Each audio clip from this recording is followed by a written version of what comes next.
Explorer has an interesting lighting effect that follows my mouse. But what's even cooler is if I go to Media Player, it actually has a different color. And so what we're actually doing is dynamically extracting the most dominant RGB value. And again, we do this for a few reasons. Number one, to show you that give the customer feedback that their mouse is there, but also to kind of do that emotional connection. So in terms of early and often, to kind of give the user a great way to look at their machine and see what's running, and God forbid, delight the customer as well. So again, kind of recap, are you putting your best foot forward? We want to make sure your icon looks wonderful. High DPI is a very important part of this release, so please check your icon at different DPIs. Many laptops do support 120 DPI and higher, so that may be the default setting. Make sure you look great. Check different glass colors and glass settings, glass off, glass on. Wax on, wax off. How does color hot track look? I should be clear, there's no specific API where you set the color. We're just using the most dominant RGB value. So no real takeaway for you. Just do a sanity pass and make sure it looks great. Jump lists. We love jump lists. Again, jump lists are the mini start menu for your program. They surface key tasks, key destinations, that term we used. They're very customizable. We'll talk about them in a minute. And they're accessible from both right-click and from a drag gesture. And so let's go back to my demo machine here.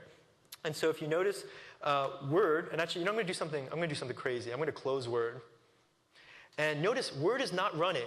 Yet if I right-click on Word, I still get its jump list. And that's really important. So it doesn't really matter what the state of the application is. Now let me ask the crowd here a question. How many people here write an application for Windows? Okay, that's good. Keep your hands up. How many of you use the common file dialog in your application? Oh, wonderful. I'd like to congratulate all of you because you guys automatically integrate with the new taskbar. And what you see here, yeah, good. Give yourself a round of applause. And what you're seeing here is here's Word 2007. 2007, this was years ago, or a year ago. And what you find out is for free, Word gets its MRU, its most recently used documents, to show up in the jump list because we're automatically going to extract that. And applications can do that for free, of course. Or you could be an application like Explorer. And Explorer decided, you know what, an MRU is fine, but we find recency is not as important because we have very volatile content. So we're going to do something about frequency. And so if you right-click on Explorer, they've opted to use a built-in system we have called frequency. So they show you your paths. And I got to tell you, this is a habit-forming addiction of mine, of all of ours, where we just keep using jump lists all the time to quickly jump to where we go, no matter, again, whether the app is running or not. And then you have an app like Live Messenger that says, you know what, I don't have, or rather, let's get to IE. IE would say, you know what, I don't need recency, I don't need frequency, I have my own algorithm. I know more about the customer than you do, Shell, and we'd be happy to get out of your way.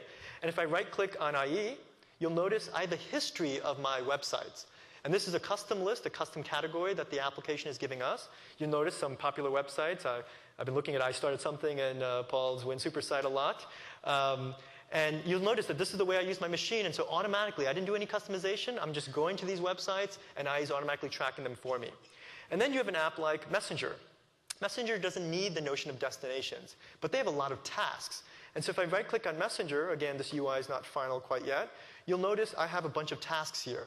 And again, without Messenger running or not, I can easily log in as busy, or log out, or log in as away. I can really control my application into the future, even though it's not launched. So jump lists are super, super important. And if there's one thing you guys do, we ask you to really think about jump lists and make your applications just shine. Because in the world of early and often, they're going to see your icon first, and they're going to right-click on your icon and say, OK, so what does this app do? And don't give them an empty list. That's just not cool. So jump lists, that's where you want to be. I think we talked a lot about these, but the quick version is destinations, think of them as your noun. Tasks, think of them as your verbs. In the interest of time, I'm going to skip over some of the other stuff. But in general, jump lists refer to your application. They're kind of Uber goals that you would have, or Uber tasks and destinations you would have for your application. They're not contextual. They should not change dynamically when the user is using your application. Thumbnail toolbars, we talked about this. Again, think of this as a remote control for your application. You surface key commands. You can surface up to 7 buttons. And they're accessible from the taskbar thumbnail automatically. When you create your HWin, you can register one of these toolbars. And the questions you should ask yourselves, first of all, does your window really require these controls? Now, we love walking you through all these extensibility points. That doesn't mean you have to use them all. So ask yourself these questions. Does your windows really require a control that the user is always interacting with? Media Player said yes, and that's why they integrated with this. And again, these are controls for the window, not for the application. And these toolbars, by the way, only appear when the window is running, unlike the jump lists, which only appear, or which always appear regardless of whether the application is running or not. And then for some extra credit at the end, if you can get rid of a desk span, do so, because thumbnail toolbars are like the future, so they're cool. Custom switchers, again, IE is using this. Any TDI, MDI application, we welcome to come along, and the other browsers, of course. Come here, surface your windows, so let people switch to them. You can even give us a custom thumbnail. And it automatically appears in your Windows list. So when the customer goes to switch, she just gets to see thumbnails for free, provided you do the work. Best practices, again, just think really hard whether you need these switchers. You don't want to pollute the user's desktop with superfluous switching targets. And then give us a small thumbnail for the taskbar and give us a real-size thumbnail for the peak, that preview. The icon overlays, again, we saw the scenario here. Appears right over your icon, a nice little icon on top of an icon.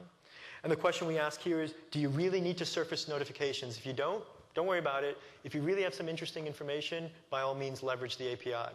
You can only show one icon at a time. It's a LIFO model.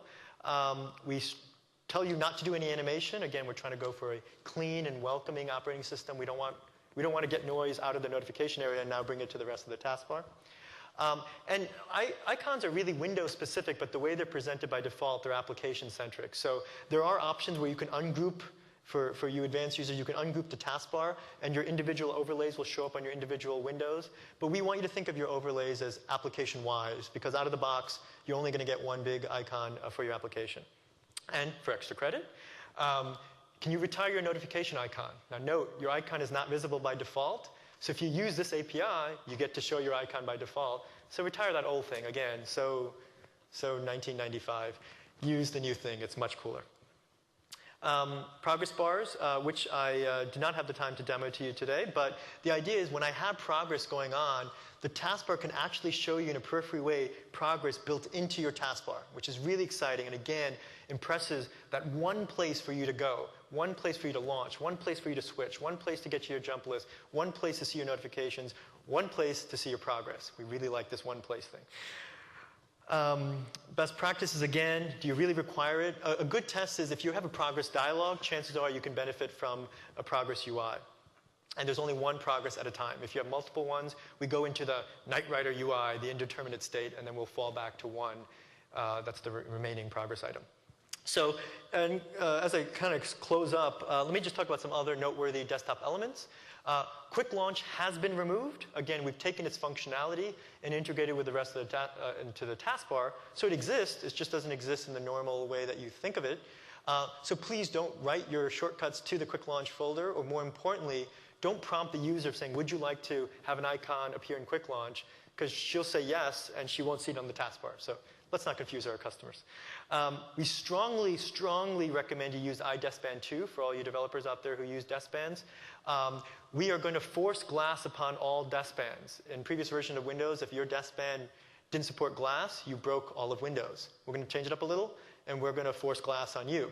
So it's a very simple thing to do. Please support iDeskBand 2. You'll look better. Trust us. And again, we will support iDeskBand 1, the original deskband as well, but it may not render properly. So something to note. Notification icons, we've talked about this. They'll not be visible by default. Users in control. Gadgets. Gadgets can now be programmatically launched. So let's say you install your program. You can immediately start a gadget on behalf of the customer, with the customer's permission, of course. It's a UX guideline. And finally, careful about any custom non-client interactions you have. So for example, with Office, the ribbon was done, and we had to just make sure the ribbon and those types of applications still work well in our family of Arrow Snap, these window arranging features. So just do a sanity pass to make sure your applications are easily arrangeable by the user. So in summary, call to action. Please integrate with the new desktop. We've made it super easy to do so. Rob, later on at 3:30, is going to talk to you about just how super simple this is to do so. Here's a list of priority order. Make sure your icons are gorgeous. Customers will pin your icons and your applications. Jump list.